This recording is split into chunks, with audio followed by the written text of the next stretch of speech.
L'onction, comme le marteau qui casse la coquille, la noix de coco, pour laisser jaillir son eau.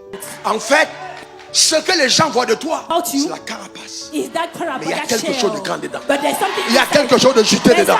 Il y a quelque chose de puissant en toi dont cette génération a besoin. Aussi longtemps que tu n'as pas de rêve, tu n'es pas une cible de Satan. Satan ne s'attaque pas à toi.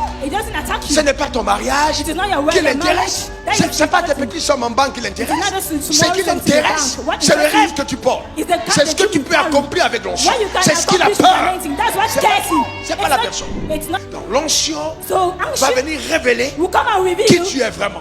Donc l'onction est une marque de justification divine dans le parcours de l'élu pour prouver que cette vision n'était pas une ambition, que ce rêve n'était pas de lui, que Dieu l'a véritablement appelé, qu'il n'est pas comme les autres, qu'il est un cas exceptionnel, que parmi des milliers il se distingue.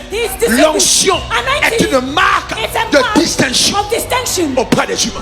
L'un des mensonges à l'église, c'est de te faire croire que tu es comme les gens de ton village. Ce n'est pas vrai. Ce n'est pas vrai. Personne ne porte l'onction et ressemble au gars de son village. L'onction est un signe d'approbation du ciel sur la vie d'un individu, en disant c'est mon choix, en disant c'est mon élu, en disant c'est ma personne.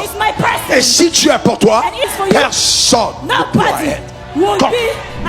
L'une des choses que l'onction fait, elle suscite la jalousie. Si vous n'avez pas encore été jalousé, vous n'êtes pas encore roi. Les gens qui veulent être d'accord avec tout le monde ne marchent pas dans l'onction. L'onction est un ingrédient divin qui te sépare des autres, qui provoque la jalousie, parce que ça fait de toi le choix de Dieu. Et Jésus a dit, je bâtirai mon église. Les portes de ce jeu de mort ne vont pas prévaloir contre elle. Chaque fois que Dieu te choisit, l'enfer s'attaque à toi. Un homme qui n'a pas d'attaque n'a pas de rêve de Dieu. Quand l'onction est sur toi, tu deviens l'objet des attaques. Mais ce séminaire, je vais te montrer comment faire pour tenir ferme. Tenir ferme. L'onction met sur toi une exigence. Le drame d'aujourd'hui, c'est qu'on a beaucoup de ministres de Dieu qui n'ont pas fait leur preuve. On a beaucoup de pasteurs, très peu qui ont fait leur preuve. La Bible dit, tel fut le premier miracle de Jésus qui révéla sa gloire. Mais si Marie a dit, faites tout ce qu'il vous dira, c'est parce que Jésus avait l'habitude de faire des miracles. S'il n'avait pas l'habitude de faire des miracles, jamais sa mère ne l'aurait recommandé. Jamais de la vie. Elle dit, faites tout ce qu'il vous dira. J'appelle ça la manifestation de l'onction de cuisine. C'est-à-dire que l'onction qui fonctionne est une onction que toi-même tu as approuvé, que tu as testé, qui a marché dans ta vie avant de commencer à agir publiquement. Il ne faut jamais sortir de ta maison tant que ton père spirituel n'a pas encore vu des choses étranges. C'est pourquoi des gens meurent tôt sans avoir atteint la maturation de la croissance dans l'onction.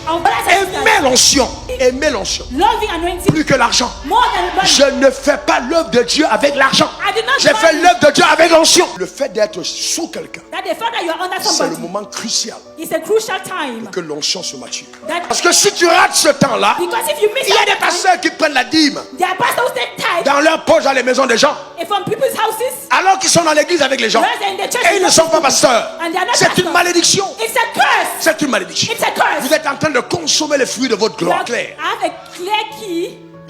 Personne ne me doit rien, mais Dieu me doit tout. Personne ne me doit rien, mais Dieu me doit tout.